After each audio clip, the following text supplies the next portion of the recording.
Slide দেখা যাচ্ছে? হ্যাঁ ম্যাম। তাহলে কালকে এই পর্যন্ত পড়েছিলাম। অঙ্কিতা, তুই একটা কাজ করবি, কালকে আমি ইমিউনাইজেশন ভ্যাকসিনেশনের প্রিন্সিপাল গুলো ডিসকাস করেছি, ঠিক আছে? ওদের অনেক কিছু বুঝিয়েছিলাম, ওরা কোয়েশ্চেনও করেছে প্রচুর। তো তুই নিজের স্লাইডটা ভালো করে পড়বি, হ্যাঁ? আর তার সঙ্গে আমি তোদের একটা বই থেকে পিডিএফ পাঠিয়ে দেবো স্ক্যান করে। এই দুটো জিনিস তোরা তুই ভালো করে পড়বি, পড়ে তোর যা বোঝার অসুবিধা থাকবে, হ্যাঁ, সেটা তুই রবিবার আমাকে কোনো সময় ফোন করিস, ঠিক আছে? রবিবার ফোন করতে পারিস। তোর যদি আজকেই পড়া হয়ে যায় তাহলে তুই কালকেও ফোন করতে পারিস, মানে কালকে কোনো ক্লাস নেই, কালকে ছুটি আছে, রবিবারও ক্লাস থাকে না, কাজে এই দুটো দিন যে কোনো দিন আমাকে সন্ধ্যের পর ফোন করবি, একটা সময় হোয়াটসঅ্যাপ করবি আমাকে, আমি তোকে টাইমটা বলে দেবো, সেই সময় ফোন করবি, তোর যা ডাউট আছে আমি বলে দেবো। আর যদি সব বুঝতে পারিস, বন্ধুদের সঙ্গে গ্রুপ স্টাডি করিস, ঠিক আছে ম্যাম, তাহলে খুবই ভালো। আমি ওদের বলেছি যে তোকে বুঝিয়ে দিতে ভালো করে, ঠিক আছে? ওকে, তাহলে আজকে আমরা যেটা থেকে শুরু করব সেটা হচ্ছে types of vaccines. There are different type of vaccines. আমি এখানে একটা চার্ট দেখিয়ে দিচ্ছি, দেখো এখানে কতগুলো টাইপ দেখা যাচ্ছে। This are the basic types which were discovered earlier, starting from the 19th century up to the middle of 20th century, ঠিক আছে? ততদিন পর্যন্ত এই টাইপের ভ্যাকসিন গুলো তৈরি হয়েছে। লাইভ ভ্যাকসিন এখন রেয়ার, লাইভ ভ্যাকসিনই হচ্ছে প্রথম টাইপ অফ ভ্যাকসিন যেটা এখন rare. Live attenuated vaccines, killed inactivated vaccines, toxoids, cellular fraction vaccines, যেগুলোকে অনেক সময় পলিপ্যাপটাইড বা পলিস্যাকারাইড ভ্যাকসিনও বলা হয়, আর রিকম্বিনেন্ট ভ্যাকসিন। এই যে রিকম্বিনেন্ট ডিএনএ টেকনোলজি বা বায়োটেকনোলজির যে নতুন স্ট্রাইড, তার সঙ্গে সঙ্গে যে there is advancement in the biotechnology, basically in the recombinant gene technology process, that led to a new led to new scopes in the field of vaccination also, okay, or preparation of vaccines also. So later on we will discuss the newer type of vaccines that have been developed by applying the process of recombinant gene technology, okay? So these are the different types. Now আমি এখানে যতগুলো summarise করেছি তার মধ্যে তোরা দেখ, এখানে 8টা different টাইপের ভ্যাকসিন আছে, 8টা ডিফারেন্ট টাইপের ভ্যাকসিন আছে। তো তোরা কোনো বইতে দেখবি হয়তো এই লাস্টের দিকে recombinant antigen vaccine, live vaccine, DNA vaccine, এগুলোকে সবই একসঙ্গে রিকম্বিনেন্ট টেকনোলজি ভ্যাকসিনস বলে দেওয়া আছে, ঠিক আছে? তো এটা হতে পারে, অথবা আরো কিছু ভাগ নতুন নতুন টাইপ অফ ভ্যাকসিন বেরোতে পারে, সেটাও হতে পারে। যাই হোক, তো আমরা একটা একটা করে পড়তে শুরু করি। প্রথম আসছি আমরা লাইভ ভ্যাকসিনসে। লাইভ ভ্যাকসিনস মানে, লাইফ কথাটার মানে কি? লিভিং, তাই তো, জীবন্ত। অ্যাকচুয়ালি কোনো প্যাথোজেন বা ইনফেকশাস এজেন্টকে যদি কোনো রকম অল্টারেশন না করে, আবারও বলছি, কোনো রকম অল্টারেশন না করে হোস্ট বডিতে ইনোকিউলেট করা হয়, then this are called live vaccines. So the first used live vaccine was, যেটা নিয়ে কালকে আমরা ডিসকাস করেছিলাম,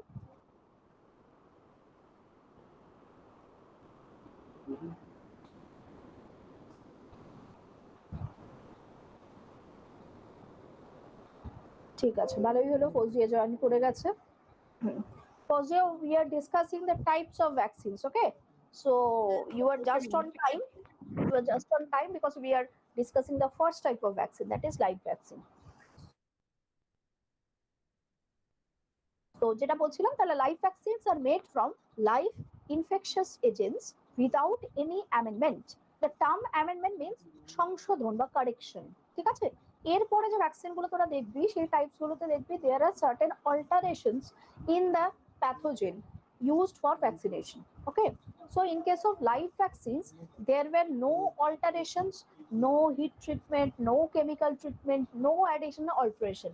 So the live pathogen has been inoculated into the body. So there must be some risk associated with introduction of this live pathogen. That is why instead of inoculating the smallpox virus, that is variola, smallpox virus that is variola, which is highly pathogenic and also fatal, instead the cowpox virus vaccinia have been introduced into the body of the human. Okay, cowpox virus vaccinia is not pathogenic. That means it would not produce disease in human being. It would not be fatal for the human being who has been vaccinated. But still, the vaccinia, cowpox virus vaccinia, against which antibodies are produced into the body of the vaccinee. Vaccine মানে যিনি ভ্যাকসিনটা receive করছেন, in the body of the vaccinee, that gives cross immunity against the smallpox virus variola. কি বললাম? Smallpox ভাইরাসটা হচ্ছে variola, সেই ভাইরাসটাকে যদি আমার বডিতে ইন্ট্রোডিউস করা হয় তাহলে সেটা হচ্ছে highly pathogenic and it has got high virulence, sometimes it is fatal. সেইটার জন্য কি করা হয় যে ভ্যারিওলাকে ইন্ট্রোডিউস না করে তার বদলে কাউপক্স ভাইরাস ভ্যাকসিনিয়াকে ইন্ট্রোডিউস করা হয় অ্যাজ দ্য ভ্যাকসিন মেটেরিয়াল। তাহলে কাউপক্স ভাইরাস ইন্ট্রোডিউস করার জন্য প্যাথোজেনিসিটি খুব একটা হাই হয় না, ফ্যাটালিটি তো একদমই নয়, ডিজিজ প্রডিউস হয় না, স্মলপক্স হচ্ছে না, কিন্তু ভ্যাকসিনিয়ার এগেনস্টে যখন ইমিউন মলিকিউলস রেজড হচ্ছে তখন ওই অ্যান্টিবডি কিন্তু ভ্যারিওলার এগেনস্টেও প্রোটেকশন দিতে পারে। ঠিক আছে? So this are the advantages of live vaccines, but there are severe disadvantages. আমি একটা প্যাথোজেনকে without any amendment, without any alteration bodyতে introduce করছি, it may be able to mutate and convert into pathogenic forms, because you know that microbes have a very high potential of gene mutation and recombination. So a non-pathogenic strain can easily mutate and being converted into a highly pathogenic one. সেই জন্য live vaccine দেওয়া এখন বন্ধ, live vaccine আর দেওয়া হয় না। ঠিক আছে, লাইভ ভ্যাকসিন দেওয়া হয় না। যাদের এই লাইভ ভ্যাকসিন যখন দেওয়া হতো, এই রুটগুলো আমি আজ বলবো, সেটা হচ্ছে স্কারিফিকেশন, এরকম একটা নিডল দিয়ে স্কিনটাকে পেনিট্রেট করা হতো।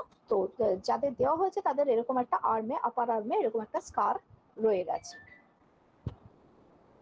নেক্সট আমরা আসছি লাইভ অ্যাটেনুয়েটেড অর আভিরুলেন্ট ভ্যাকসিন। অ্যাটেনুয়েট কথাটার মানে হচ্ছে stop, stop. So the pathogen has been attenuated to decrease its pathogenicity, decrease its virulence. ভিরুলেন্স মানে হচ্ছে ডিজিজ প্রোডাকশনের ক্ষমতা। তাহলে ভিরুলেন্সটাকে যখন নষ্ট করে দেওয়া হলো সেই স্ট্রেনটাকে আমরা বলছি avirulent. So virulent pathogenic organisms are treated to become attenuated and avirulent but antigenic. Okay, তার মানে ওর অ্যান্টিজেনিসিটি থাকলো অ্যান্ড ইমিউনোজেনিসিটি থাকলো। ইমিউনোজেনিসিটি মানে হচ্ছে যেটা হোস্টের ইমিউন সিস্টেমকে ট্রিগার করতে পারবে, আর অ্যান্টিজেনিসিটি মানে হচ্ছে যে ওটা স্পেসিফিক অ্যান্টিবডি প্রডিউস করতে পারবে যার সঙ্গে অ্যান্টিজেনটা বাইন্ড করবে। ওকে, তাহলে এগুলো থাকলো, কিন্তু ভিরুলেন্স বা ডিজিজ প্রডিউসিং ক্যাপাসিটি নষ্ট হয়ে গেল। They have lost their capacity to induce full-blown disease but retain their immunogenicity. Provide prolonged exposure of antigen, causing production of increased B cells and T cells. তাহলে live attenuated vaccines are capable of eliciting the humoral and cell-mediated immune response. Okay, oral attenuated vaccine যদি আমি দিতে পারি, that induces production of secretory IgA. secretory oral route দিয়ে যদি আমি দিই তাহলে secretory IgA প্রচুর পরিমাণে তৈরি হবে। তোরা জানিস আমি কালকেও বলেছিলাম যে অ্যান্টিবডির types, specific structure and function এগুলো আরেকবার করে পড়ে নিবি, তাহলে এগুলো আরো ক্লিয়ার হবে। secretory IgA যত ওপেন ট্র্যাক্ট আছে বডিতে, gastrointestinal tract, urinogenital tract, respiratory tract, এই জায়গাগুলোতে সিক্রিটেড হয়। মানে এখানে কোনো রকম ফরেন বডির ইন্ট্রোডাকশন হলেই তার এগেনস্টে IgA সিক্রিটেড হয়। ঠিক আছে, তাহলে ওরাল ফর্মে যদি আমি অ্যাটেনুয়েটেড ভ্যাকসিনটা দিতে পারি, that induces production of secretory IgA as well as this also stimulates the production of blood IgG. ঠিক আছে, তাহলে অ্যান্টিবডির লেভেল অনেক বেশি হচ্ছে এবং দুটো জায়গাতেই অ্যান্টিবডি ব্লক করতে পারছে। অ্যান্টিবডি ব্লাডেও আছে এবং যেখান দিয়ে আমার ইয়েটা প্যাথোজেনটা ঢুকবে সেইখানেও কিন্তু সিক্রিটারি আইজিএ প্রোটেকশন দিচ্ছে। ওকে, so whether there are some disadvantages, yes there are some disadvantages. কি possibility of reversion to the virulent form, কোনোভাবে এই avirulent প্যাথোজেনটা যেটা ভ্যাকসিনে ইউজ করা হচ্ছে that can revert back to the virulent stage. Sometimes accidentally it can happen because আমরা একটু পরেই পড়বো যে ভ্যাকসিন তৈরি করা এবং ভ্যাকসিন দেওয়া এই দুটোর মাঝে একটা বড় গ্যাপ আছে, সেটা হচ্ছে vaccine maintenance and transportation.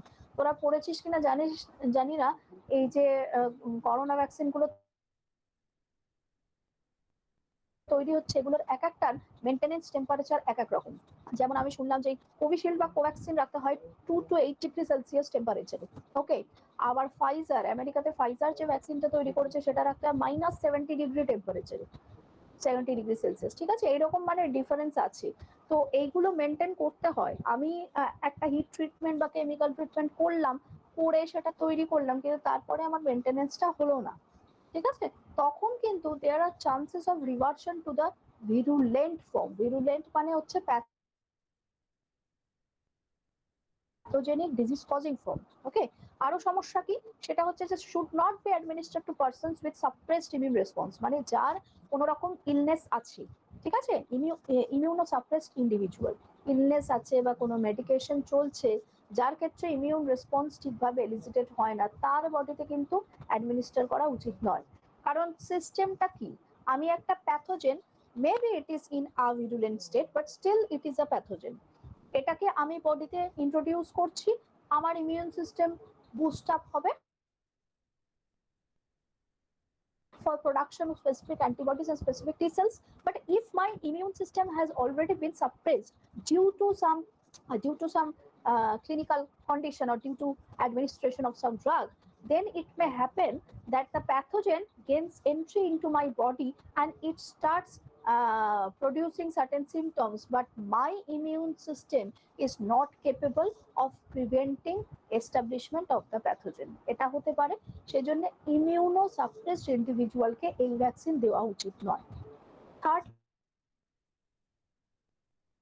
Point কি, sometimes culture cells become contaminated with other pathogens, মানে আমি তো ভ্যাকসিনটা যখন লার্জ স্কেলে প্রডিউস করব তখন তো আমাকে সেল কালচার করতে হবে, সেই সেল কালচারটা সিস্টেম অনেক সময় অন্য প্যাথোজেন বিশেষ করে ভাইরাস দিয়ে কন্টামিনেটেড হয়ে যায়। এটা একটা সমস্যা, মানে আমি জানছি যে আমি একটা virulent ভ্যাকসিন বডিতে ইন্ট্রোডিউস করছি, কিন্তু the suspension has already been contaminated with some other virus, ফলে সেই ভাইরাস থেকে ইনফেকশনটা তৈরি হয়ে গেল, ঠিক আছে, যেটা আমি বুঝতে পারলাম না। তাহলে এটার জন্য ভ্যাকসিন দেওয়ার আগে ওই ভ্যাকসিন সাসপেনশনের খুব ভালো স্ক্রিনিং দরকার, যে আমি এক্স্যাক্টলি যে প্যাথোজেনটাকে অ্যাটেনুয়েট করে দিতে চাইছি সেটা ছাড়া অন্য কিছু ইন্ট্রোডিউসড হচ্ছে কিনা। ওকে, নেক্সট আমরা যেটা দেখবো সেটা হচ্ছে যে inactivated or killed vaccine. Inactivated or killed মানে এটাও অ্যাটেনুয়েটেডেরই আরেকটা ফর্ম। এখানে কি হচ্ছে, organisms have been killed or inactivated by heat treatment or chemical treatment, but they remain antigenic, মানে ওদের অ্যান্টিজেনিসিটি থাকে, immunogenicity থাকে, they have the capability to boost up the immune system for production of specific antibodies and T cells, but they have been already killed or inactivated, so there is no danger of mutation or reversion to the pathogenic form. মানে আগেরটা যেমন ওটাকে অ্যাটেনুয়েট করে inactive করে রাখা হয়েছিল, ফলে কোনোভাবে অ্যাক্সিডেন্টালি ওটা অ্যাক্টিভ স্টেটে কনভার্ট হতে পারে, কিন্তু এখানে প্যাথোজেনটাকে কিল করা হলো, টোটালি মেরে ফেলা হলো, ডিস্ট্রয় করা হলো, কিন্তু তার অ্যান্টিজেনিসিটি মানে ওর এপিটোপ পার্টটা তো রয়ে যাচ্ছে, এপিটোপ পার্টটা রয়ে যাচ্ছে, এপিটোপ পার্টটাকে যখনই আমি বডিতে হোস্ট বডিতে ইন্ট্রোডিউস করছি তখন তার এগেনস্টে কিন্তু ইমিউন সিস্টেম স্টিমুলেটেড হচ্ছে এবং অ্যান্টিবডি তৈরি হচ্ছে, কিন্তু প্যাথোজেনটার আর ক্যাপাসিটি নেই that it would mutate or revert back to the virulent form. Okay, so they are usually safe but less effective than the live attenuated vaccines. They are less effective than the live attenuated vaccines. There are some disadvantages. আচ্ছা আমি একটা কথা বলতে ভুলে গেছি এখানে, দেখ প্রথমটা তো আমি একটা এক্সাম্পল বলেইছি, স্মল পক্স ভ্যাকসিনের কথা বলেছি, ভ্যাকসিনিয়া দেওয়া হয়। আর এখানে দেখ, এখানে ছবিটা দেওয়া আছে, তোরা বুঝতে পারছিস না, লাইভ অ্যাটেনুয়েটেড ভ্যাকসিনের একটা বড় এক্সাম্পল হলো বিসিজি ভ্যাকসিন। হ্যাঁ, ব্যাসিলাস কামেট-গুরিন। বিসিজি ভ্যাকসিন কেন দেওয়া হয়? টিউবারকুলোসিস। টিউবারকিউলোসিস। হ্যাঁ, টিউবারকিউলোসিস তার মানে একটা ব্যাকটেরিয়াল ডিজিজের প্রিভেনশনে বিসিজি দেওয়া হয়। হ্যাঁ, so this is an example of live attenuated vaccine. Next we come to the inactivated killed vaccine. The examples are here. You can see typhoid vaccines and the rabies vaccines.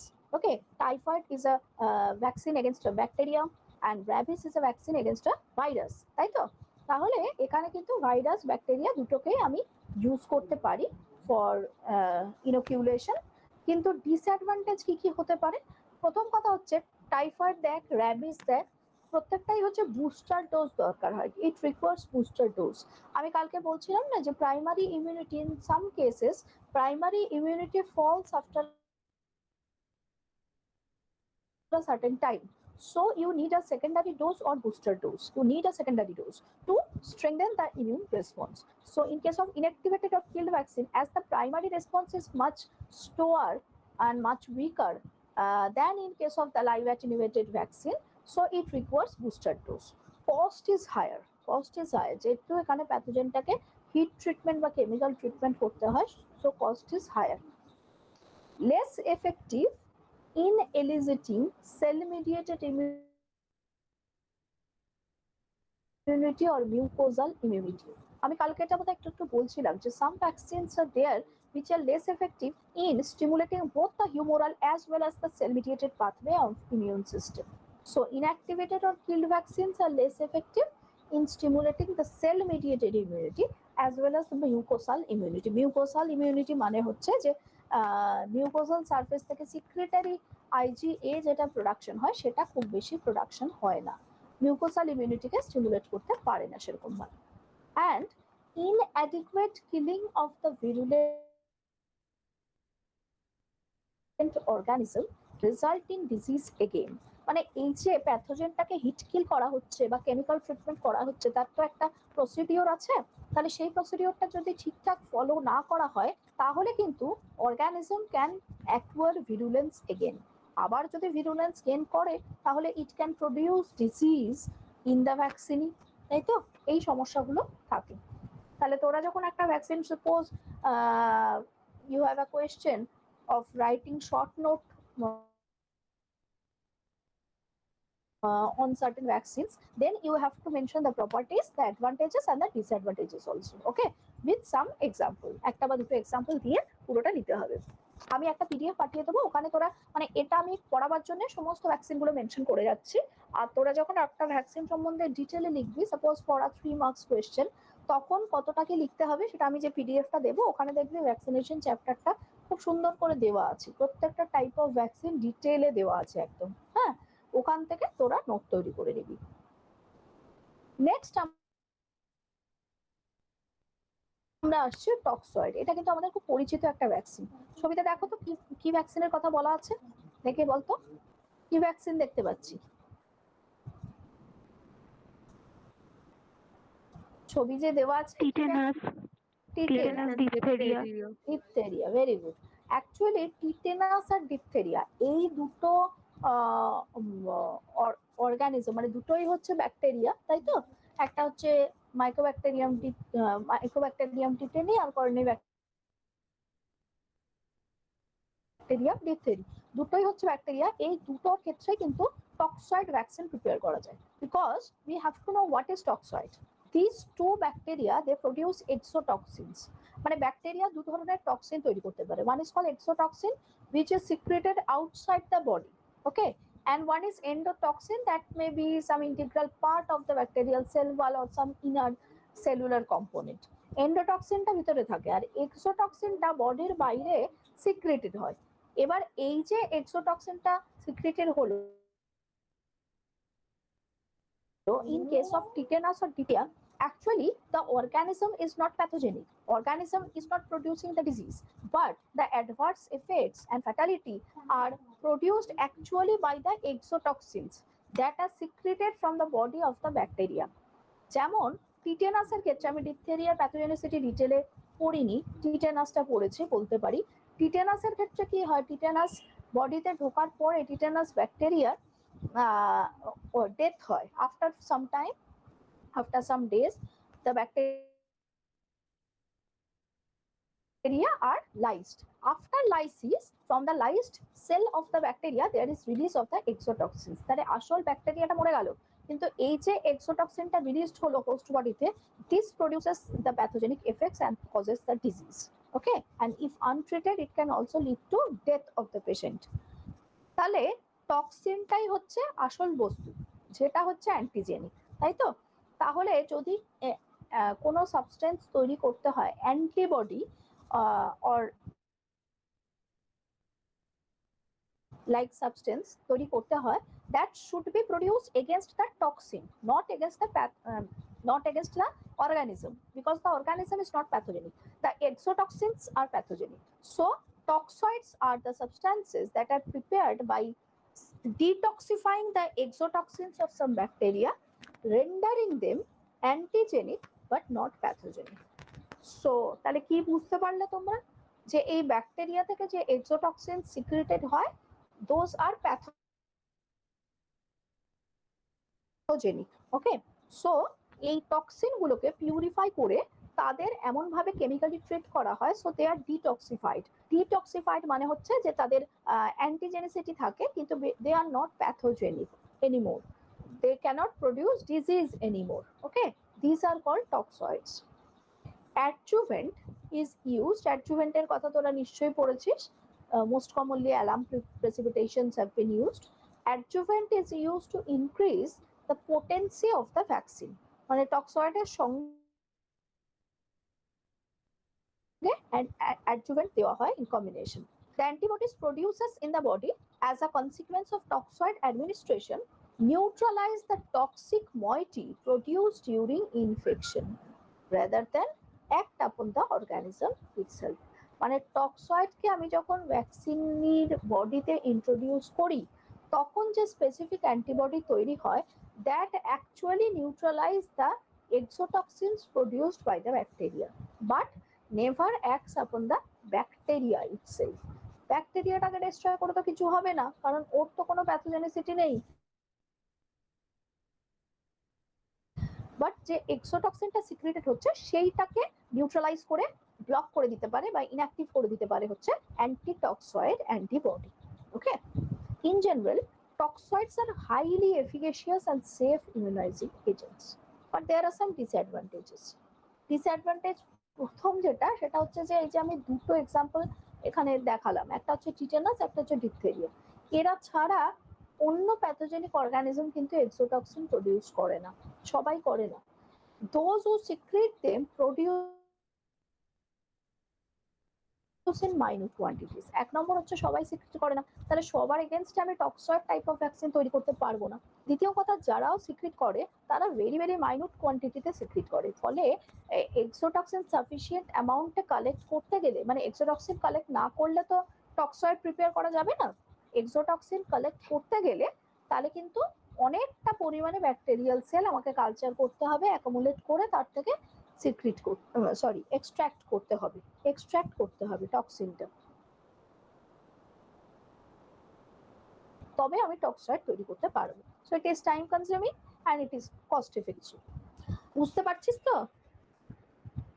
এই পর্যন্ত যা যা বললাম, কারোর কোনো ডাউট আছে? যে যে টাইপগুলো পড়লাম আমি তো পরপর বলে যাচ্ছি, কারোর কোনো কোয়েশ্চেন থাকলে বল। আছে কোয়েশ্চেন? অঙ্কিতা বুঝতে পারছিস টাইপগুলো? হ্যাঁ ম্যাম বুঝতে পেরেছি, হ্যাঁ ম্যাম বুঝতে পেরেছি। আচ্ছা ঠিক আছে, নেক্সট আমরা polysaccharide and polypeptide. These are called cellular fraction vaccines. Cellular fraction, হ্যাঁ হ্যাঁ বল বল দেবপ্রতিম। ম্যাম বলছি এই টক্সয়েডের ক্ষেত্রে এরা তো মানে ইন্ট্রক্সিনটা আমাদের হার্মফুল করছে, তো যে কোনো ভাইরাস বা ব্যাকটেরিয়া শরীরে গেলে তো সেটা আগে প্রলিফারেট করবে, তার নাম্বার ইনক্রিজ করবে, তারপরে বিভিন্ন সেল বা অর্গানে আমাদের এফেক্ট করবে। তো এটার ক্ষেত্রে কিভাবে মানে এটা বাড়ছে কিভাবে এন্ডোটক্সিনটা? এটা তো মানে না না না, ব্যাপারটা ভুল ব্যাকটেরিয়া তো হলো। মরে আমি যাচ্ছে। আমি বলছি ব্যাকটেরিয়াটা যখন ঢোকে না, ব্যাকটেরিয়াটা মাল্টিপ্লিকেট করে। মাল্টিপ্লিকেট করার কিছুদিন পরে ওর স্পেসিফিক যে হোস্ট টিস্যু, মানে প্রত্যেকেরই তো একটা রুট আছে, কোথা দিয়ে সে ইনফেক্ট করবে, কোথায় গিয়ে সে মাল্টিপ্লিকেট করবে। মাল্টিপ্লিকেট করার পর কি হয়, কিছুদিন পরে ব্যাকটেরিয়াটা ডিস্ট্রয় হয়ে যায়।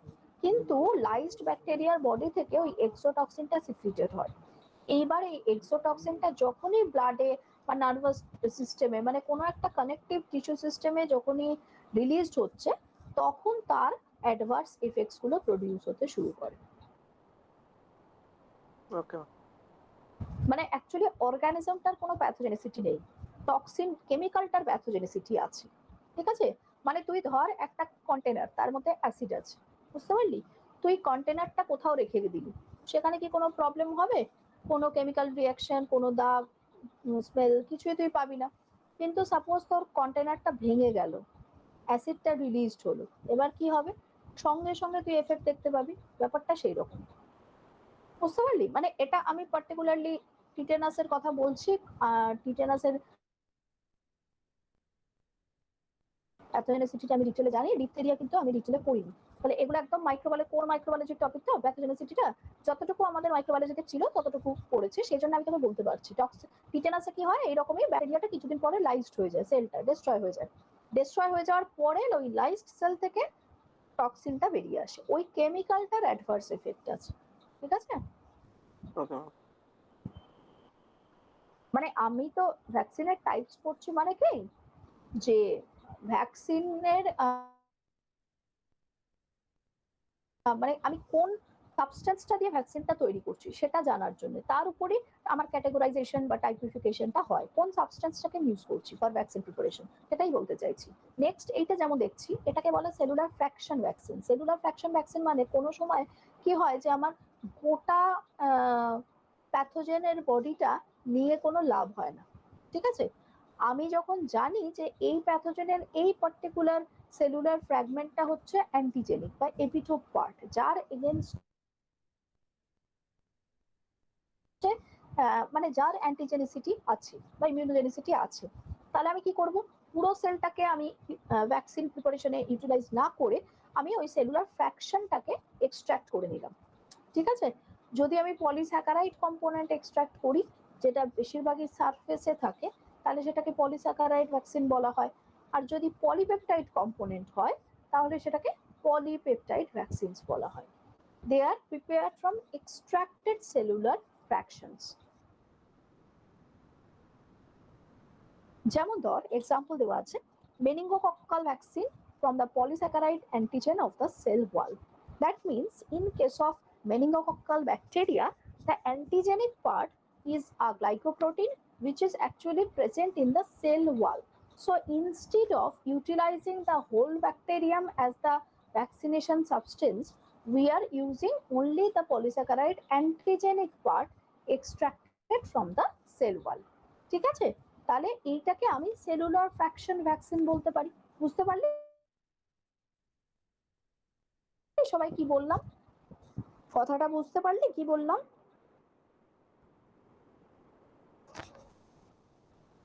আচ্ছা, নেক্সট আরেকটা এক্সাম্পল আছে, সেটা হচ্ছে তোরা এখানে দেখতে পাচ্ছি নিউমোভ্যাক্স 23। আমি কালকে বোধহয় বলছিলাম যে 23টা ডিফারেন্ট স্ট্রেনের এগেনস্টে প্রোটেকশন দেয় নিউমোভ্যাক্স 23। So the pneumococcal vaccine from the polysaccharide contained in the capsule of the organism. ঠিক আছে, the polysaccharide or glycoprotein antigenic part is present in the capsule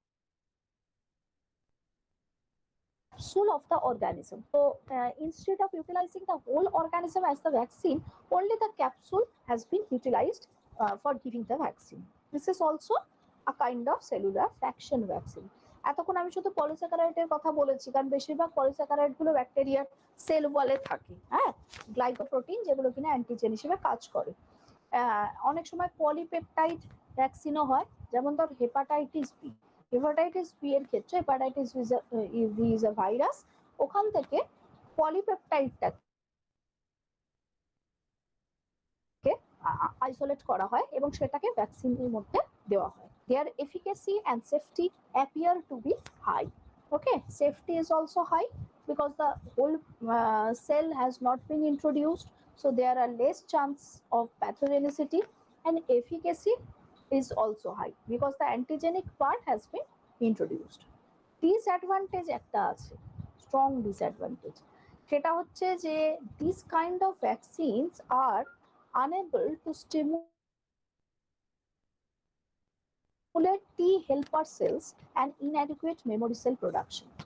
ঠিক আছে, unable to stimulate the T helper cell mediated branchটাকে অতটা strongly stimulate করতে পারে না, and inadequate memory cells have been produced. T cell memory ভালো produce হয় না। Okay, next আমরা এবার আসছি recombinant vaccine technology. Recombinant vaccine technology, এটা এখানে আমরা তিনটে টাইপ করব, recombinant antigen vaccines, live vector vaccines, আর হচ্ছে ডিএনএ ভ্যাকসিনস। ওকে, তিনটেই খুব ইন্টারেস্টিং।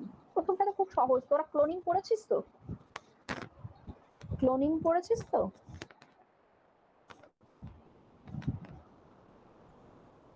ক্লোনিং পড়েছিস তো? পড়েছিলাম। হ্যাঁ, আচ্ছা, ক্লোনিং এর প্রিন্সিপালটা নিশ্চয়ই সবাই জানো, সবারই জানা। ক্লোনিং এ আমরা কি করি, আমরা রেস্ট্রিকশন এনজাইম ইউজ করি, করে আমাদের একটা ভেক্টর থাকে, সেই ভেক্টরটা প্লাজমিড হতে পারে, অন্যান্য কিছু হতে পারে, সেই ভেক্টরের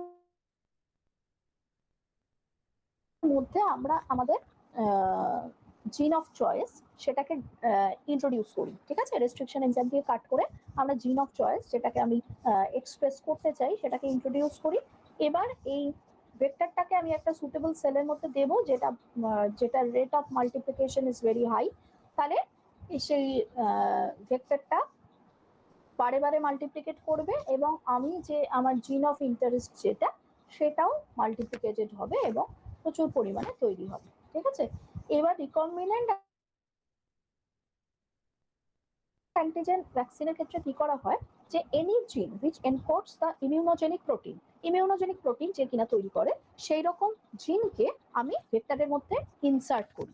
ঠিক আছে, ভেক্টরের মধ্যে ইনসার্ট করে এবার কি ধরনের সেলকে হোস্ট সেল হিসেবে ইউজ করা হয়, ইস্ট সেল, ব্যাকটেরিয়াল সেল বা ম্যামালিয়ান সেল। ঠিক আছে, তাহলে এই সেলের মধ্যে ট্রান্সফেক্ট করে, ট্রান্সফরমেশন তোরা পড়েছিস, ট্রান্সফরমেশন করে এবার কি হচ্ছে যে ভেক্টরটা যত প্লাজমিড যত মাল্টিপ্লিকেট করছে তত ওই জিনটাও মাল্টিপ্লিকেট করছে।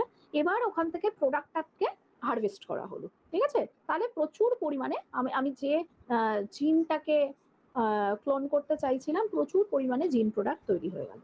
ঠিক আছে, virtually any gene encoding immunogenic protein can be introduced and expressed in yeast, bacterial or even mammalian cells using the recombinant DNA technology. Their efficacy and safety also appear to be high. এই ধরনের ভ্যাকসিনের এফিকাসি খুবই high, সেফটিও যথেষ্ট। Inexpensive production of large amount of antigen, যে অ্যান্টিজেনটা আমি তৈরি করতে চাইছি, যে অ্যান্টিজেনটা, সেটাকে যেহেতু আমি ভেক্টরের মধ্যে দিয়ে দিয়েছি, ফলে প্রচুর পরিমাণে অ্যান্টিজেন একসঙ্গে প্রডিউস হচ্ছে, and the production is comparatively less expensive, allowing genetic manipulation of antigens. ঠিক আছে, যেহেতু আমি ভেক্টরের মধ্যে, প্লাজমিড ভেক্টরের মধ্যে দিচ্ছি, তাহলে this allows genetic manipulation of the antigens also. আমি ইচ্ছে করলে ওই অ্যান্টিজেনিক প্রোটিনটাকে বা জিনটাকে, যেটা কিনা অ্যান্টিজেনিক প্রোটিন এনকোড করবে, সেটাকে কিন্তু আমি জেনেটিক্যালি মডিফাই করতে পারি। মানে সাপোজ আমি ওর ইমিউনোজেনিসিটিটা ঠিকঠাক রেখে আমি ওর ভিরুলেন্সটাকে নষ্ট করে দিলাম, ঠিক আছে, আভিরুলেন্ট স্ট্রেন তৈরি করে ফেললাম, সেটা আমি করতে পারি। ডিসঅ্যাডভান্টেজ আছে, ডিসঅ্যাডভান্টেজ যেটা আমরা একটু আগেও দেখলাম, যে that this kind of vaccines evoke humoral response but do not generate potent T cell response, মানে সেল মিডিয়েটেড পাথওয়েকে এরা স্টিমুলেট করতে পারে না। হ্যাঁ, আরেকটা সমস্যা হচ্ছে, they cannot be use to synthesize carbohydrate antigens. এটা একটা সমস্যা, কারণ আমি যখন জিনটাকে, আমার জিন অফ ইন্টারেস্টটাকে ক্লোন করছি, তখন তার থেকে প্রোটিন প্রোডাক্ট তৈরি হচ্ছে, ঠিক আছে? ফলে যারা কিনা কার্বোহাইড্রেট অ্যান্টিজেন বা গ্লাইকোপ্রোটিন অ্যান্টিজেন তৈরি করে, সেইগুলো কিন্তু আমি এখান থেকে প্রডিউস করতে পারছি না। ওকে, তাহলে এখান থেকে কারোর কোনো কোয়েশ্চেন আছে? সবাই বুঝতে পারলেই না আরেকবার বলবো?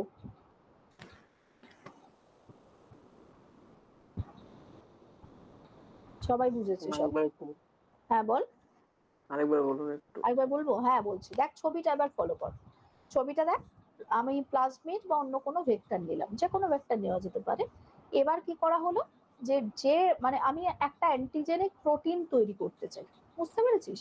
তো আমি সেই জিনটাকে নিলাম, ডিএনএ ফ্র্যাগমেন্টটা নিলাম, যেটাকে আমি ক্লোন করব। এইবারে সেটা আমি কোনো ভাইরাস বা ব্যাকটেরিয়া থেকে নিতে পারি, যেটার এগেনস্টে আমি ভ্যাকসিন তৈরি করব সেইটা আমি নিতে পারি। তাহলে ডিএনএ ফ্র্যাগমেন্টটাকে নিয়ে আমি রেস্ট্রিকশন এনজাইম দিয়ে কাট করে ভেক্টরের মধ্যে ইনসার্ট করলাম, তাহলে আমার রিকম্বিনেন্ট প্লাজমিড তৈরি হলো। এইবারে বলছে যে আর্টিফিশিয়াল ট্রান্সফরমেশন করা হলো, মানে ইকোলাই সেলসকে আমি হোস্ট হিসেবে নিলাম। দেখ, আমি ব্যাকটেরিয়াল সেল নিতে পারি, আমি ইস্ট নিতে পারি, কোনো ম্যামালিয়ান সেলও নিতে পারি যার rate of propagation is very high. এখানে ইকোলাই দেখানো হয়েছে।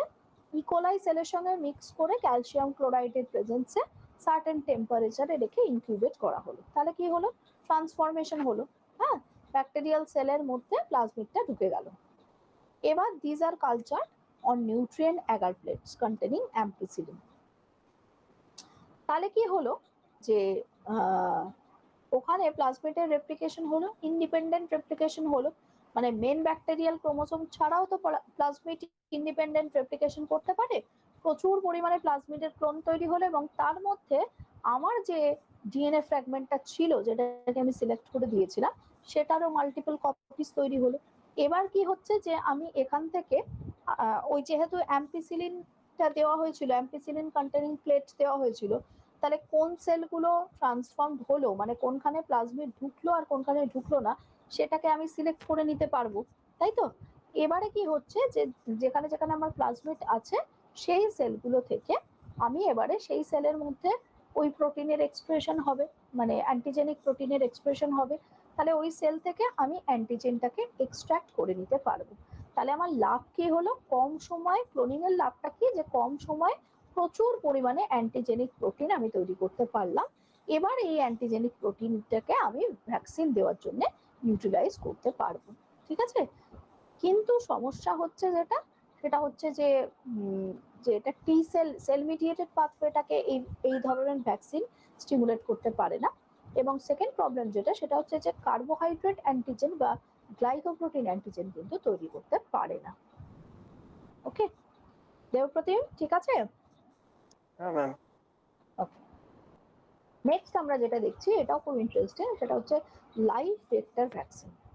এটা কি করা হলো, দেখ আগেরটা আমি কি করলাম, আগেরটা আমি ক্লোনিং করলাম, সিম্পল ক্লোনিং করলাম। হ্যাঁ, প্লাজমিডের মধ্যে জিন ইনসার্টটা দিয়ে যেটা থেকে আমি অ্যান্টিজেনিক প্রোটিনটা তৈরি করব, ওটা হোস্টের মধ্যে ট্রান্সফেক্ট করে প্রচুর কপি তৈরি করলাম, তৈরি করে অ্যান্টিজেনটাকে ওখান থেকে এক্সট্রাক্ট করে নিলাম, এবং সেই অ্যান্টিজেনটা দিয়ে আমি ভ্যাকসিন দিলাম।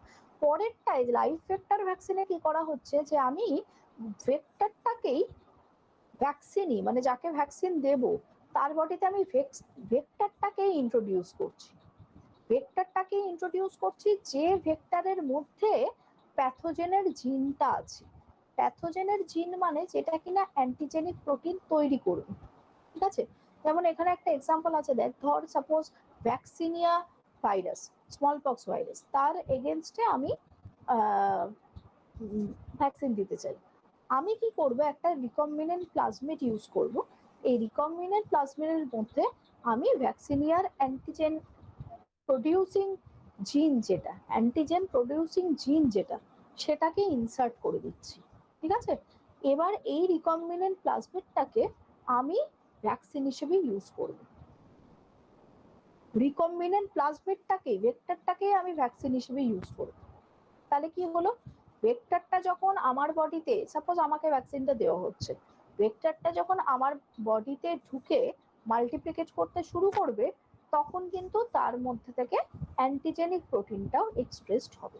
তাহলে আমি আলাদা করে দুবার করলাম না, একবার ক্লোনিং, আবার অ্যান্টিজেনিক প্রোটিন এক্সট্রাক্ট করে আবার ভ্যাকসিন দেওয়া, এই মাল্টিপল স্টেপগুলো আমি না করে আমি রিকম্বিনেন্ট ভেক্টরটার মধ্যেই ডিএনএটাকে ইনসার্ট করে দিলাম, যেটা কিনা অ্যান্টিজেনিক প্রোটিন এক্সপ্রেস করবে এবং সেটাকে হোস্টেড বডির মধ্যে দিয়ে দিলাম as a vaccine.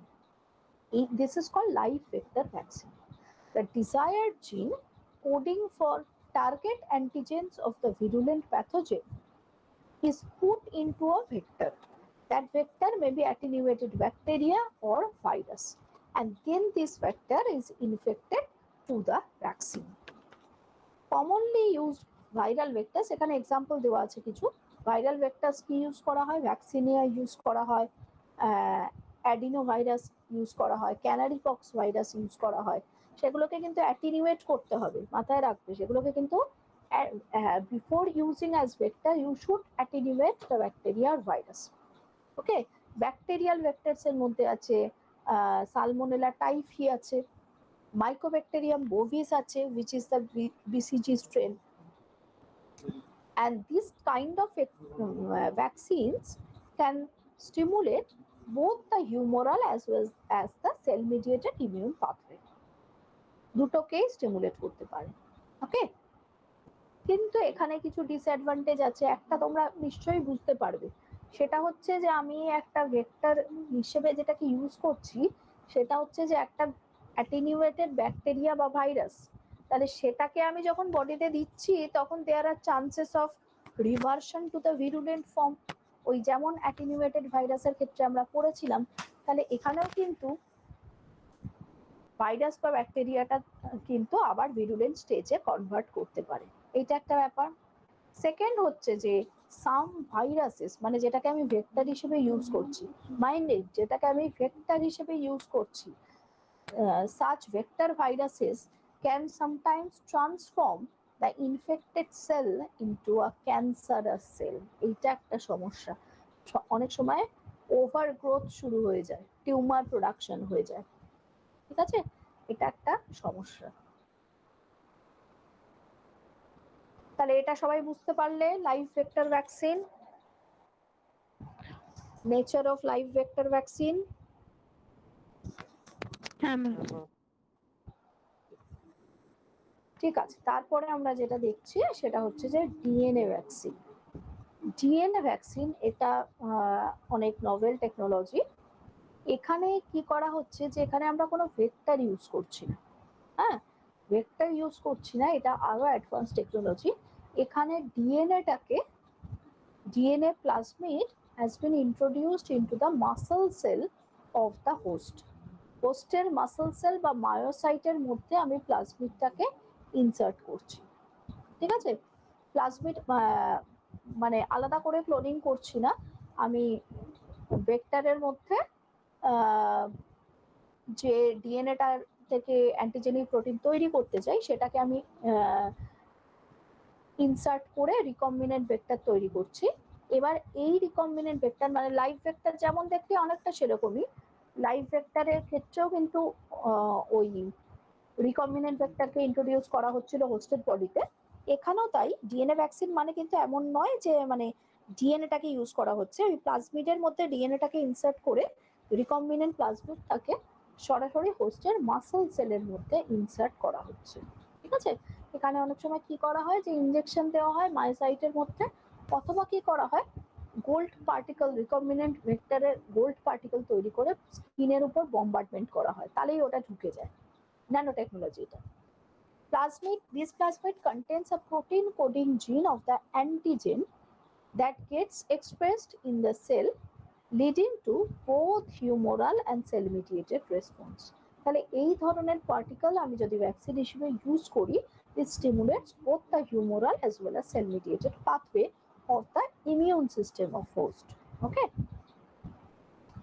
easy to manufacture in large amounts, প্রচুর পরিমাণে ম্যানুফ্যাকচার করা যায়। অ্যান্টিজেন ক্যান বি মডিফাইড, যেহেতু আমি রিকম্বিনেন্ট ডিএনএ টেকনোলজি ইউজ করছি, আমি পার্টিকুলার ডিএনএটাকে বা আরএনএটাকে আমি আইসোলেট পিউরিফাই করে সেইটাকে ভেক্টরের মধ্যে ইন্ট্রোডিউস করছি, এটাকে ইচ্ছা মতো জেনেটিক্যালি মডিফাই করতে পারি। ঠিক আছে, জেনেটিক্যালি মডিফাই করতে পারি। আমি দরকার হলে ওর ভিরুলেন্স নষ্ট করে দিতে পারি, আমি ওর ইমিউনোজেনিসিটি বাড়িয়ে দিতে পারি, সেইটা করা যেতে পারে। Disadvantages are also there. আগে যেমন বললাম যে এটা কিন্তু হোস্ট সেলকে may cause host cell to become cancerous, tumorous growth promote করতে পারে। সেকেন্ড হচ্ছে danger of auto immune response. Auto immune response মানে মায়োসাইটকে যখন তুমি এই ধরনের ভেক্টর দিয়ে ট্রান্সফেক্ট করছো, তখন কিন্তু myocyte may be target of auto immune response. ঠিক আছে, মানে তখন মায়োসাইটটা ফরেন সেলের মতো ট্রিটেড হয়। It has been treated as foreign cell and antibodies have been generated or cytotoxic T cells have been generated against the transfected myocyte. ঠিক আছে, কারণ সে ফরেন প্রোটিনটাকে এক্সপ্রেস করছে, এটা একটা সমস্যা। and it cannot be formed against polysaccharide antigens। এখানে যে কটা আমরা পড়লাম সব কটাই কিন্তু পলিপেপটাইড ভ্যাকসিন তৈরি করা যেতে পারে, কারণ প্রোটিনটা এক্সপ্রেশন হচ্ছে, কিন্তু আমরা পলিস্যাকারাইড বা কনজুগেটেড প্রোটিন ভ্যাকসিন তৈরি করতে পারবো না।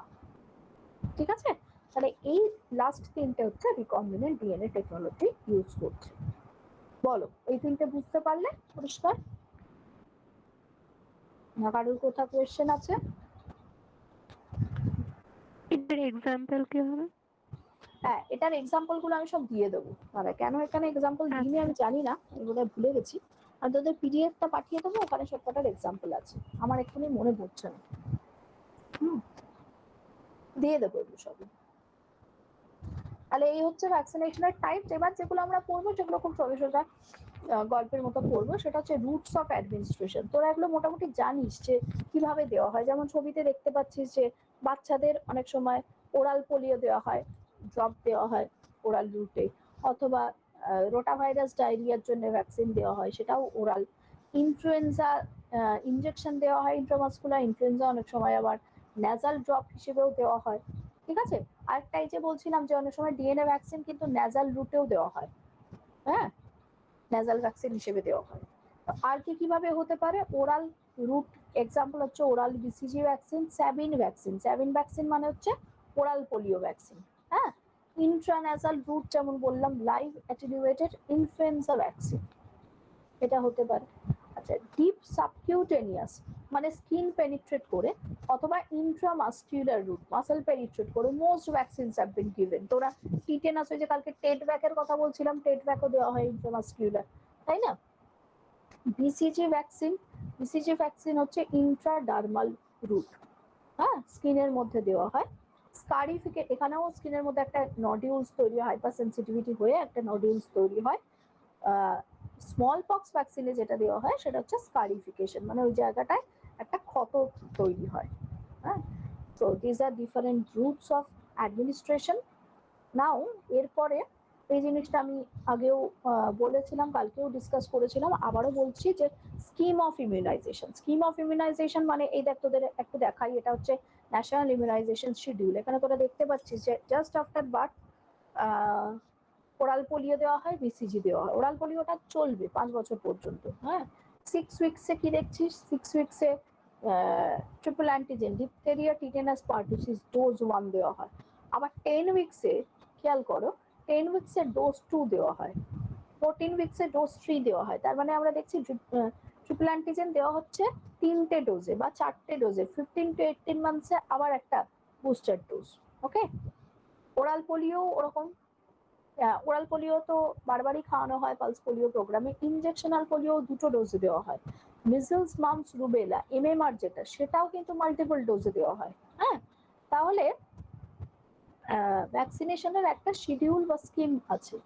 So what is primary vaccination? When an antigen is introduced into the body for the first time, there is a latent period of 3 to 10 days before the antibodies appear in the blood, যেগুলো আমি কালকে বলছিলাম তোদের, হ্যাঁ, যে অ্যান্টিজেনটা বডিতে ঢুকবে, সেটাকে অ্যান্টিজেন প্রেজেন্টিং সেল এনকালফ করবে, প্রসেস করবে, প্রেজেন্ট করবে in combination with MHC and T cell, সেটাকে আইডেন্টিফাই করবে, এই পুরো প্রসেসটা টি সেল আইডেন্টিফাই করার পরে helper T cell would stimulate the B lymphocyte for proliferation and production of antibody। এই পুরো প্রসেসটা হতে কিন্তু কিছুটা সময় লাগে। এই সময়টাই হচ্ছে inactive period বা latent period that ranges from 3 to 10 days or sometimes 15 days, 2 weeks, okay, before the antibodies appear in the blood. A peak is quickly reached and the level of antibodies gradually falls over a period of weeks or months। কিছুদিন পরে এক একজনের ক্ষেত্রে ওই কালকে বলছিলাম যে half লাইফটা ভ্যারি করে, কারোর ক্ষেত্রে কয়েক সপ্তাহের মধ্যে কনসেন্ট্রেশন ফল করে যায়, কারোর ক্ষেত্রে কয়েক মাসের পর কনসেন্ট্রেশন ফল করে যায়।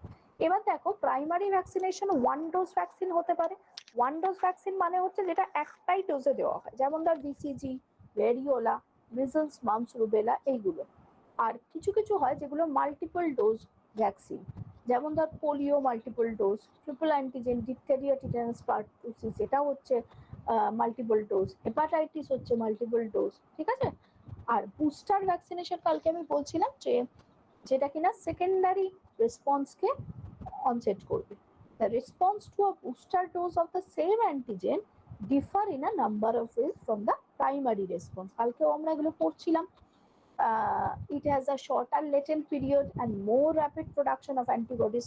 অনেক তাড়াতাড়ি অ্যান্টিবডি প্রোডাকশন শুরু হয়ে যাবে কারণ মেমোরি সেল অলরেডি আছে। Antibodies are produced in abundance and a high level is maintained for a longer period। এবার যে অ্যান্টিবডি তৈরি হবে secondary রেসপন্সে that would be much higher in concentration এবং অনেক বেশি সময় ধরে এই পিকটা মেনটেন্ড হবে, ওকে। Antibodies produced tend to have a greater capacity to bind to the antigens। আমি কালকে বলছিলাম যে সেকেন্ডারি রেসপন্স বা অ্যামনেস্টিক রেসপন্সে যে অ্যান্টিবডিজ তৈরি হয় they have a greater affinity for the antigens, okay। The accelerated response is attributed to the immunological memory as the body has got some memory cells due to the primary response, so the secondary response is faster and stronger also, okay। To maintain immunity level after it declines after some time has elapsed, যেমন ধর diphtheria, tetanus, measles, mumps, rubella এদের ক্ষেত্রে যে বললাম যে immunity level মানে কি, memory B cell, memory T cell এর লেভেলটা যখন আস্তে আস্তে কমতে থাকে এবং ব্লাডে অ্যান্টিবডি লেভেলটা ফল করে যায় তখন সেটাকে আবার স্ট্রেনথেন করার জন্য বুস্টার ডোজ বা বুস্টার ভ্যাকসিনেশন দেওয়া হয়। ক্লিয়ার?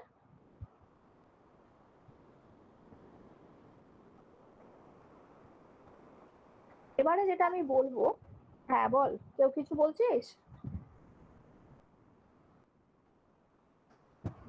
হ্যাঁ, এবারে যেটা আমি বলবো সেটা হচ্ছে যে একটা সিস্টেমের কথা বলবো, যে বললাম না যে vaccine should be properly stored and properly transported. দেখ ভ্যাকসিন তৈরি হচ্ছে সাপোজ ধরো নয়ডা বা হরিয়ানার একটা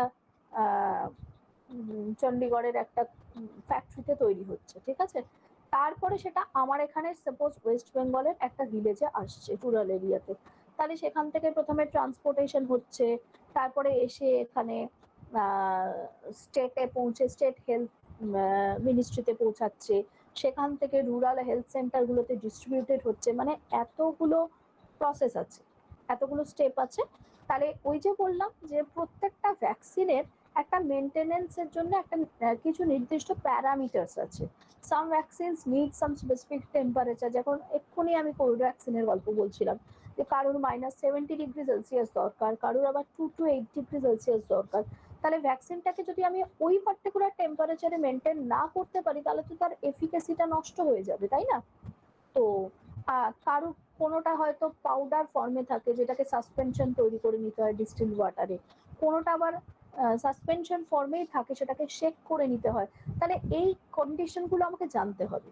প্রত্যেকটা ভ্যাকসিনের এরকম একটা মেনটেনেন্স প্যারামিটার আছে, সেই জিনিসটা যদি আমি না জানি তাহলে তার এফিকাসি of the vaccine would be lost and also the safety of the vaccine would be in question। মানে একটা পার্টিকুলার প্যাথোজেনকে আমি যদি হিট ট্রিটমেন্ট করে তাকে আমি অ্যাটেনুয়েট করে রাখি, যাকে আমি বলছি যে -70°C রাখতে, যদি টেম্পারেচারটা 25°C হয় তাহলে হয়তো সে আবার অ্যাটেনুয়েট স্টেজ থেকে অ্যাক্টিভ স্টেজে রিভার্ট ব্যাক করবে and it would gain its virulence. বুঝতে পারছো কি সমস্যা? This is called vaccination failure. অনেক সময় ভ্যাকসিনেশন ফেলিওর হয়, ভ্যাকসিন দেওয়া হলো, তারপরে সিভিয়ার হাইপার সেন্সিটিভিটি রিয়াকশন হয়ে পেশেন্ট মারা গেল। ঠিক আছে, তুমি ভ্যাকসিনেশন দিলে, কিন্তু কালকে যেটা বলছিলাম যে যে কোভ্যাক্সিন বা কোভিশিল্ডের এফিকেসি এখনো বলছে 60 to 70%। যে ভ্যাকসিন দিলে তুমি, কিন্তু 10% পিপুলের ক্ষেত্রে সেটা সেফ হলো না। ঠিক আছে, তাহলে সেখানে মানে শুধু যে ভ্যাকসিনের এফিকেসি তাই নয়, মেনটেনেন্স একটা সমস্যা হতে পারে। এটা যাতে না হয় তার জন্য কিছু পার্টিকুলার ইকুইপমেন্টস আছে, ট্রান্সপোর্টেশন ভেহিকলস আছে, ইকুইপমেন্টস আছে যেগুলো ইউজ করা হয়। আর এই পুরো সিস্টেমটাকে কোল্ড চেন সিস্টেম বলা হয়। So after manufacture vaccine should be stored and transported through the cold chain system. তার মধ্যে ওয়াক ইন ফ্রিজার্স আছে, ওয়াক ইন কুলার আছে, ডিপ ফ্রিজার্স আছে, আইলার বাস্কেট আছে, থার্মোমিটার আছে, কোল্ড বক্সেস আছে, ভ্যাকসিন ক্যারিয়ার্স আছে, ডে ক্যারিয়ার্স আছে, বিভিন্ন রকম ইকুইপমেন্টস আছে। ছবি দেখানো আছে স্টেট লেভেলে, ডিস্ট্রিক্ট লেভেলে কি কি লাগে। হ্যাঁ, তাহলে এখানে তুমি দেখতে পারো যে কোথায় কোথায় স্টোর করা হয়। ট্রানজিট স্টোরেজ, ট্রানজিট মানে যখন ট্রান্সপোর্টেশন হচ্ছে, ওই যে বললাম যে সাপোজ ধর চণ্ডীগড় থেকে বা নয়ডা থেকে আসছে আমার ভ্যাকসিনটা তৈরি হয়ে, হ্যাঁ, তখন আমার ট্রানজিট স্টোরেজ করতে হবে। তারপরে সেটাকে যেখানে স্টোর হচ্ছে কোল্ড রুমে রাখতে হবে, তারপরে হেলথ সেন্টারে নিয়ে গিয়ে সেটাকে রেফ্রিজারেটরে রাখতে হবে। হ্যাঁ, আর যখন ইমিউনাইজেশন ভেনু, অনেক সময় দেখবি পালস পোলিও প্রোগ্রাম যখন হয় তখন বাড়িতে বাড়িতে আসেন হেলথ সেন্টার থেকে, তারা কি করেন, তারা ভ্যাকসিনটা কিসে তৈরি করেন? কোল্ড বক্সে, হ্যাঁ, বা আইস বক্সে। তো এইগুলো মেনটেন করতে হবে। The system of transporting, distributing and storing vaccines from the manufacturers right up to the point of use under refrigeration using any convenient method is referred to as cold chain. ঠিক আছে, if not maintained, vaccine efficacy will suffer. Safe temperature zone is very mandatory to maintain the potency. Potency মানে হচ্ছে ওর capability, ভ্যাকসিনের ওই যে efficacy, কার্যক্ষমতা, এইটা proper যাতে হয় সেটার জন্য টেম্পারেচার রেঞ্জটা মেনটেন করা খুব দরকার। শর্ট টার্ম স্টোরেজের জন্য হয়তো সেফ জোন হচ্ছে 2 to 8 degree Celsius, long term স্টোরেজের জন্য -20 ডিগ্রি সেলসিয়াস। এটা কিন্তু বিসিজি, ওপিভি, মিজলস, এমএমআর এইসব ভ্যাকসিনের এক্সাম্পল দেওয়া হয়েছে। বিভিন্ন ভ্যাকসিনের ক্ষেত্রে এটা ভ্যারি করে। ঠিক আছে, কে কি প্রোটোকলে ভ্যাকসিনটা তৈরি করলেন তার উপর ডিপেন্ড করে। তোমরাই তো দেখলে যে 8টা টাইপ আমরা এখানে পড়লাম, 8টা ডিফারেন্ট প্রোটোকলে ভ্যাকসিন তৈরি করা হচ্ছে। ওকে, যেমন বলছে যে T series of vaccine, T series মানে হচ্ছে যেখানে ডিটিপি, ট্রিপল অ্যান্টিজেন, যেগুলো DTP, DT, TT, typhoid, hepatitis B should not be frozen. এখানে তুমি ফ্রিজ করতে পারবে না, মাইনাসের নিচে নিয়ে যেতে পারবে না, জিরোর নিচে। অ্যাজ ওয়ান্স ফ্রোজেন, এখানে যে অ্যাডজুভেন্ট ইউজ করা হয়, the aluminium salts used as adjuvant will be desiccated, নষ্ট হয়ে যাবে। হ্যাঁ, অ্যাডজুভেন্টটা ড্রাই হয়ে যাবে and will act as irritant resulting in formation of sterile abscess. মানে একবার যদি এটা ফ্রোজেন সিস্টেমে তুমি রাখো, তাহলে যখনই ভ্যাকসিনটা দেবে তখনই হাইপারসেনসিটিভিটি শুরু হয়ে যাবে, হ্যাঁ, অ্যাবসেস তৈরি হয়ে যাবে পেশেন্টের বডিতে। কাজেই প্রত্যেকের একটা নির্দিষ্ট মেনটেনেন্স টেম্পারেচার এবং মেনটেনেন্স প্রোটোকল আছে, সেটাকে স্ট্রিক্টলি মেনটেন করতে হবে। ওকে, নেক্সট আমরা যেটা দেখবো যে কিছু নতুন ডেভেলপমেন্ট আছে, এগুলো জাস্ট গল্পের মতো তোদের বলছি, এগুলো মুখস্থ করার কিছু ব্যাপার নেই। আমি বলছিলাম না যেটা একটা লেকচারের জন্য আমি পাওয়ার পয়েন্টটা প্রিপেয়ার করেছিলাম, সেই জন্য এই জিনিসগুলো দিয়েছিলাম। তো তারা একটু শুনে রাখ, একটা একটা করে বলছি। বলছে যে মেজর চ্যালেঞ্জ এখন কি, যে সাকসেস তো মানে ইমিউনাইজেশনটাকে আমরা মেনলি টার্গেট করেছি কি জন্য, for the production of protective antibodies, তাই তো। কিন্তু কোথায় কোথায় চ্যালেঞ্জগুলো এখনো রয়ে গেছে, আমরা কোথায় কোথায় তৈরি করতে পারিনি ভ্যাকসিন। এইচআইভি ভ্যাকসিন তৈরি করা যায়নি, বেশিরভাগ ভাইরাল ডিসিজের ভ্যাকসিন তৈরি করা যায়নি। ওকে, ম্যালেরিয়ার প্রপার ভ্যাকসিন তৈরি করা যায়নি, টিউবারকিউলোসিসের ভ্যাকসিনও এখনো ফুলপ্রুফ নয়, পুরোপুরি কাজ করে না। এবং যেটা সমস্যা সেটা হচ্ছে যে টি সেল সমস্ত ভ্যাকসিন, আমরা কিছু ভ্যাকসিন দেখলামও এক্সাম্পল, যারা কিন্তু সেল মিডিয়েটেড পাথওয়েটাকে টি সেল ইমিউনিটিটাকে স্টিমুলেট করতে পারে না। তাহলে এটা একটা খুব ইম্পর্টেন্ট ব্যাপার, যে একটা ভ্যাকসিন আমি তৈরি করলাম সেটা যদি ইকুয়ালি কেপেবল হয় for stimulating the humoral as well as cell mediated pathway, that would be much more successful and efficient, তাই তো? এটা একটা ব্যাপার। সেভারাল নিউ স্ট্র্যাটেজিস যেমন ধর প্লাজমিড ডিএনএ, তারপরে যেখানে যেখানে আমরা ভেক্টর ইউজ করি, তারপর লিপিডেটেড peptide 43, these are capable of inducing both CD4 plus and CD8 plus cellular responses, মানে এরা কিন্তু হিউমোরাল এবং সেল মিডিয়েটেড দুটো পাথওয়েকেই স্টিমুলেট করতে পারে। কিন্তু তাও আমরা দেখেছি যে এখানে প্রথম দিকে যেগুলো live vector vaccine, DNA vaccine, এরা কিন্তু সেল মিডিয়েটেড পাথ এটাকে স্টিমুলেট করতে পারছে না, তাই তো? নেক্সট যেটা দেখা যাচ্ছে যে in addition the paucity of adjuvants for vaccines until recently essentially limited to aluminum salts, যারা কিনা টি হেল্পার রেসপন্স স্টিমুলেট করতে পারে, ঠিক আছে? তাহলে অ্যালুমিনিয়াম সল্টস ইউজ করা হতো, এবার বলা হচ্ছে যে তার বদলে যদি অন্য কোনো সাবস্টেন্স অ্যাডজুভেন্ট হিসেবে ইউজ করা যায়, যেমন oil in water emulsion, liposome, toll-like receptor agonist, cytokines and other substance, এদের যদি আমরা অ্যাডজুভেন্ট হিসেবে ইউজ করতে পারি, যারা কি করে, যারা ইমিউন সিস্টেমটাকে স্টিমুলেট করে for stimulating the T helper type TH1 expression, TH1 expression, ঠিক আছে, যাতে করে অ্যান্টিবডি প্রোডাকশনটা বেড়ে যাবে। আরেকটা খুব ইন্টারেস্টিং যেটা অলরেডি ইউজ হচ্ছে, তোরা ট্রিপল অ্যান্টিজেনের কথা পড়লি, তাই তো? Diphtheria, tetanus, pertussis is a triple antigen, তারপরে হচ্ছে তোর measles, mumps, rubella is a triple antigen, ঠিক আছে? তাহলে কম্বিনেশন অফ ভ্যাকসিন যদি ইউজ করা যায় তাহলে কি হয়, সময়টা বাঁচে এবং একসঙ্গে অনেকগুলো ভ্যাকসিনের এগেনস্টে প্রোটেকশন পাওয়া যায়, তাই তো? তাহলে আমরা ট্রাইভ্যালেন্ট তো দেখেইছি, অলরেডি হেক্সাভ্যালেন্ট কম্বিনেশন তৈরি করা হচ্ছে, আমাদের দেশে এখনো ইউজ হচ্ছে না, কিন্তু ইউরোপে বা আমেরিকাতেও কিছু কিছু ইউজ হচ্ছে হেক্সাভ্যালেন্ট বা পেন্টাভ্যালেন্ট কম্বিনেশন। যেমন এখানে একটা এক্সাম্পল দেওয়া আছে, diphtheria, tetanus, pertussis, haemophilus influenzae type B, hepatitis B and inactivated polio vaccine, 6টা ভ্যাকসিন একসঙ্গে একই প্রিপারেশনে দেওয়া হচ্ছে, ঠিক আছে? যাতে করে সময়টা কম লাগছে, ভ্যাকসিন ডোজটা আমার শর্টটা কম লাগছে, অনেকেই আছে ইনজেকশন নিতে তারা ভয় পান, হাইপার সেন্সিটিভিটির চান্সেস থেকে যায়, সেই সমস্যাগুলো হচ্ছে না, একবারে আমি 6টা ডিজিজের এগেনস্টে প্রোটেকশন জেনারেট করতে পারছি। ওকে, এবার আরেকটা ইন্টারেস্টিং যে ব্যাপার সেটা হচ্ছে যে ভ্যাকসিনেশনটা তো মেনলি প্রিভেন্টিভ, তাই তো?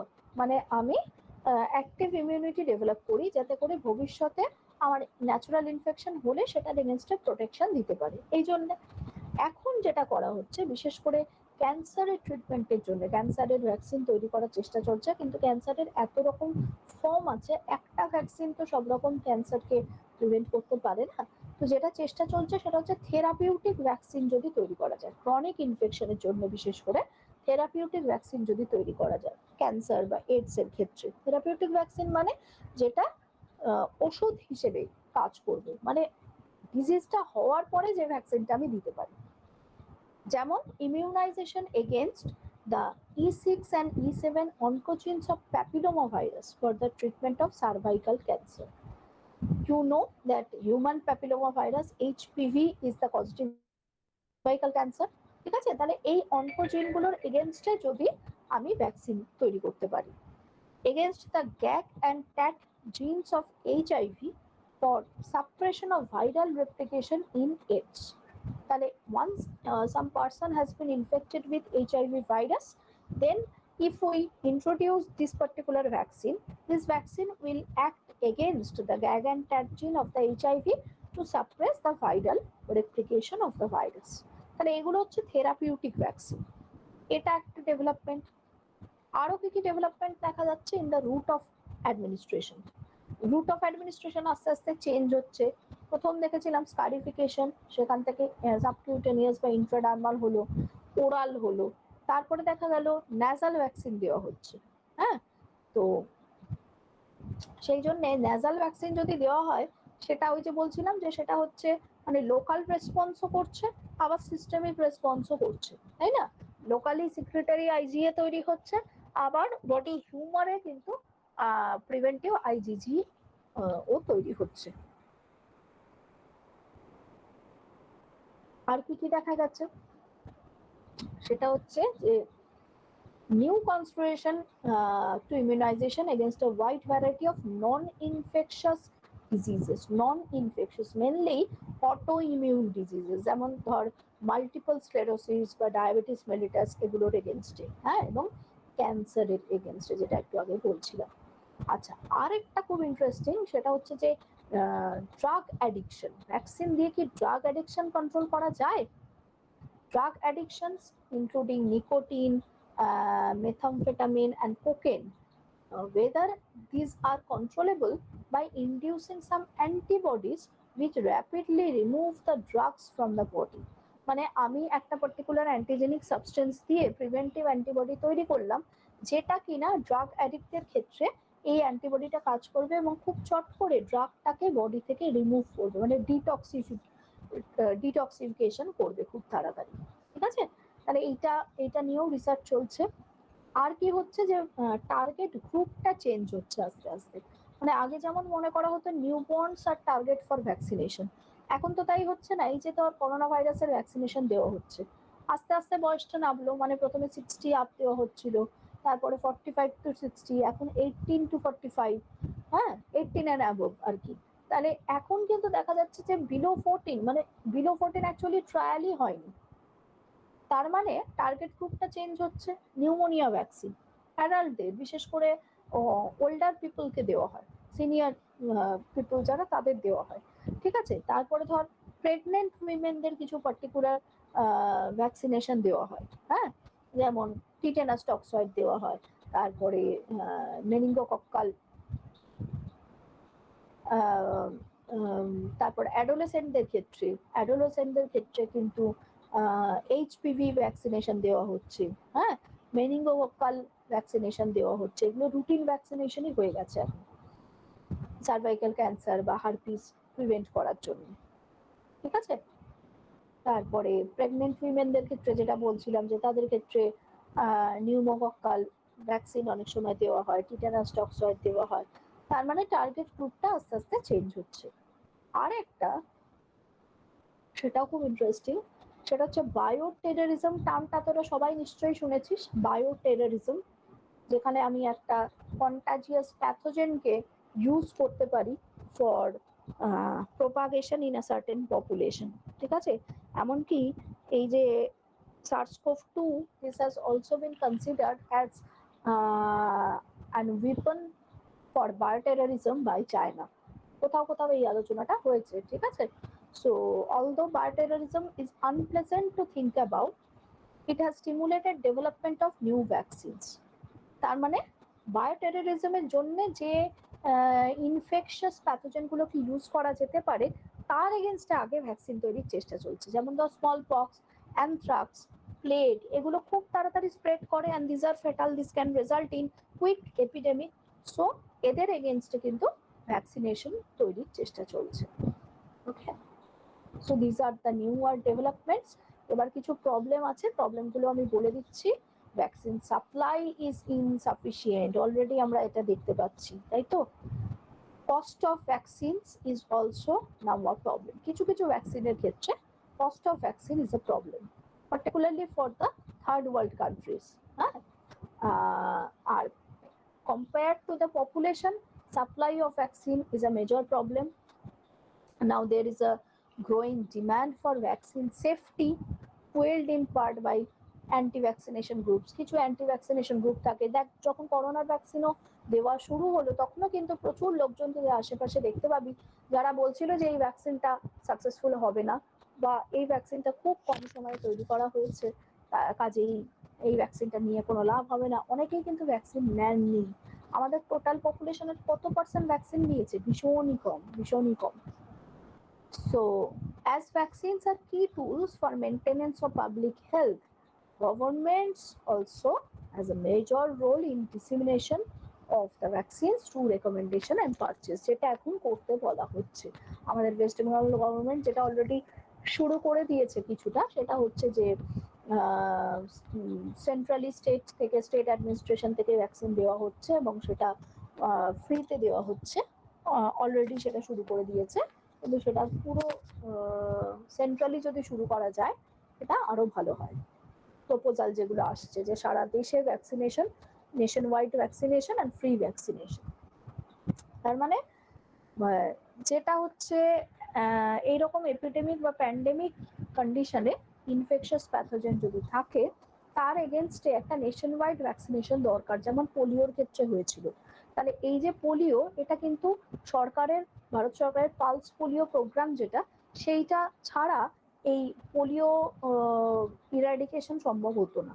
ওকে, তো এইরকম একটা সেন্ট্রাল প্রোগ্রাম দরকার, যেটার আন্ডারে নেশন ওয়াইড সমস্ত পপুলেশনকে আনতে হবে।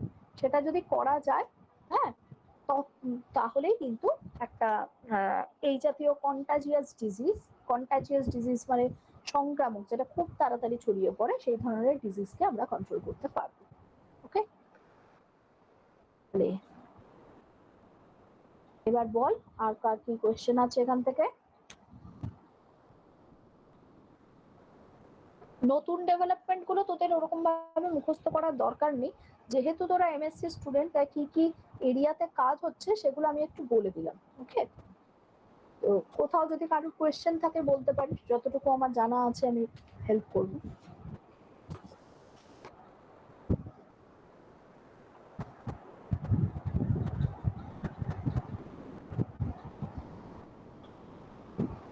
কি সবাই চুপচাপ কেন? ঘুমিয়ে পড়লি না তো?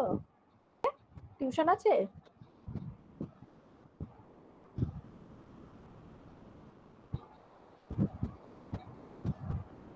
আজকে সবাই চুপচাপ, কালকে প্রচুর কোয়েশ্চেন আছে, আজকে আর কোয়েশ্চেন পাচ্ছি না আমি।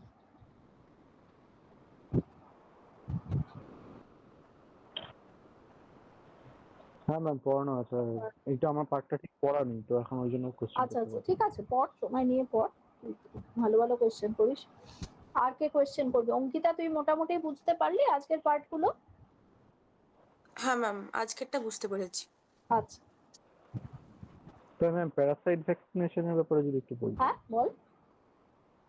মানে প্যারাসাইট ভ্যাকসিনেশন, লিশম্যানিয়া ভ্যাকসিনেশন। হ্যাঁ, লিশম্যানিয়া ভ্যাকসিনেশন, লিশম্যানিয়া, ম্যালেরিয়ার কথা আমি বললাম। হ্যাঁ, প্যারাসাইটের এগেইনস্টে ভ্যাকসিন তৈরির চেষ্টা চলছে। ভ্যাকসিন তৈরির মানে প্রোটোকলটা একই, ওখান থেকে যেটা করা হচ্ছে যে ওই রিকম্বিনেন্ট ভ্যাকসিন তৈরি করা হচ্ছে বেশিরভাগটাই। রিকম্বিনেন্ট ভ্যাকসিন, যেখান থেকে অ্যান্টিজেনিক প্রোটিনটাকে আলাদা করে, হ্যাঁ, মলিকুলার ক্লোনিং করে ওইভাবে ভ্যাকসিন তৈরি করা হচ্ছে। মানে সব ইন্ট্রাসেলুলার, এক্সট্রাসেলুলার ক্ষেত্রে কোনো প্রিকশন ভ্যাকসিন হিসেবে নেওয়া হয় না। এক্সট্রা সেলুলার, দেখ, এক্সট্রা সেলুলার যে করা হচ্ছে না তা না, এক্সট্রা সেলুলার তো মানে ইনিশিয়ালি যেগুলো চলছিল, যেমন ধর ট্রিপল অ্যান্টিজেন, এগুলো তো এখনো এক্সট্রা সেলুলার প্রিপারেশন, তাই না? রিকম্বিনেন্ট, লার্জ প্যারাসাইটের ক্ষেত্রে বলছি, আমি লার্জার প্যারাসাইটদের ক্ষেত্রে বলছি, যেমন অ্যাস্কারিস বা এরকম ক্ষেত্রে। না না না না না, এগুলোর ক্ষেত্রে তুই মানে হোল প্যারাসাইটটাকে ভ্যাকসিন হিসেবে ইউজ করতে পারবি না। আচ্ছা আচ্ছা, হোল প্যারাসাইটটাকে ভ্যাকসিন হিসেবে ইউজ করা যাবে না। এক্ষেত্রে ওই অ্যান্টি এপিটোপটাকে আমাকে আলাদা করে নিতে হবে। এক্ষেত্রে যেটা সব থেকে সুটেবল সেটা হচ্ছে ওই তোর ওটা কি বলে, যেটা আমি বললাম, cellular fragment vaccine. Cellular fragment vaccine, ঠিক আছে? আমি কোনো একটা সারফেস প্রোটিন বা গ্লাইকোপ্রোটিনকে আলাদা করে নিচ্ছি, বা কোনো যদি একটা সিক্রিটারি প্রোডাক্ট, দেখবি লক্ষ্য করবি হেলমিন্থের ক্ষেত্রে বেশিরভাগ সিক্রিটারি প্রোডাক্টগুলো হচ্ছে অ্যান্টিজেনিক। হ্যাঁ, সিক্রিটারি প্রোডাক্ট যেগুলো থাকে সেগুলো হচ্ছে অ্যান্টিজেনিক। তাহলে সেগুলোকে আমি কিন্তু ইউজ করতে পারি ফর প্রোডাকশন অফ ভ্যাকসিনস। হ্যাঁ, ঠিক আছে। বলো আর কার কি কোয়েশ্চেন আছে? ম্যাম আগের কালকেরটা একবার পড়ে নিয়ে নাও। হ্যাঁ হ্যাঁ হ্যাঁ, কালকেরটা পড়ে না, তোকে তো আমি বললামই। Fouzia, Yes, ma'am. will you have some time on Sunday for discussion of project? Yes, ma'am. You and Pratiksha, I am asking you because of your festival. Yes ma'am, ठीक है, कोई प्रॉब्लम नहीं है। Okay, Sunday, on Sunday, not tomorrow, on Sunday. Pratiksha পারবি তো? প্রতীক্ষা আছে তো? हाँ यस मैम, সানডে। संडे होगा। ওকে ওকে। অঙ্কিতা, অঙ্কিতাকে তো আমি সানডে বলেইছি। তিনজনের সঙ্গে আমি একটা টাইমে মিট করব, ঠিক আছে? তাহলে আবার ঠিক আছে। নেক্সট উইকে আমাদের ক্লাস হবে। স্বর্ণালী, দেবপ্রতিম, কোনো কোয়েশ্চেন আছে? না ম্যাম, ঠিক আছে। ঠিক আছে, ভালো করে পড়। আমি এইটার পিডিএফটা পাঠিয়ে দেবো। পিডিএফ মানে হচ্ছে ওই একটা বই আছে, ওই বইটা থেকে স্ক্যান করে পাঠিয়ে দেবো। ওটা একটু ভালো করে পড়, পড়ে যা কোয়েশ্চেন থাকবে নেক্সট উইকে আমাকে বলবি। ওকে, ঠিক আছে, তাহলে আজকে এন্ড করছি। ওকে। ওকে, থ্যাংক ইউ ম্যাম। স্বর্ণালী, তাহলে আজকে একটু অ্যাটেন্ডেন্স দিয়ে দিস আবার আজকের ক্লাসে। হ্যাঁ ম্যাম, দিয়ে দিচ্ছি। ঠিক আছে।